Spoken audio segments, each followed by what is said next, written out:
AI generated environments such as dreamscapes, both manifestations of the subconscious, one through technology and the other through the mind. Subconscious and through the mind, that sounds complicated.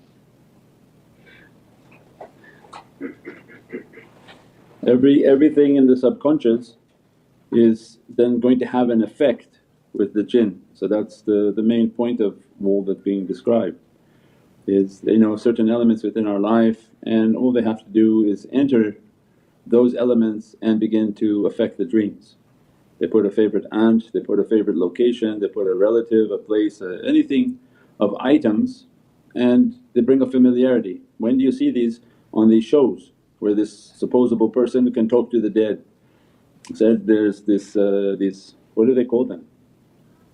Genie whisperers. These people who they think they can talk to the dead on talk shows, and they say, okay, let me read you. And they talk about the relative, yo, your relative is coming now, I see, so he's a man this big, is he this big or is he like that? Did he like red shoes? And he says, yeah, I remember the hat that was in the closet. So it's just exactly like we're saying, they're going to name certain elements that are familiar with the person because the qareen that has been attached to the person, they know certain things. And then these elements lend a familiarity, and then before you know it the person is believing, whether they're in their dreams, in their imagination or hallucinations.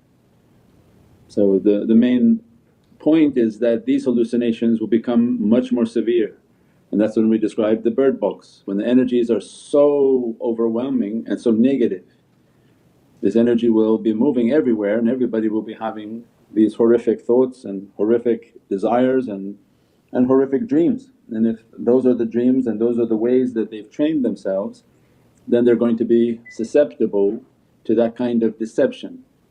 But if you've trained ahead of time and said that, I'm not going to listen to that, and I know that my shaykh told me that those are going to be hijacked.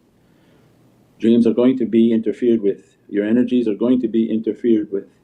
So you try to take the only channel that's an encrypted channel is through the live connection, in which you sit and go through the stages of muraqabah, visualize the presence of the shaykh and do the system that has been taught, and that becomes your channel. So if somebody telling you disaster is coming and every channel is going to be lost and every other channel is going to be infiltrated, then this is the heavenly channel that should be protected by people who make their connection and connect their hearts.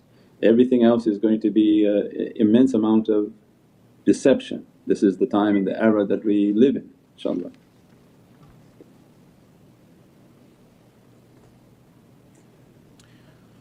As-salamu alaykum Sayyidi.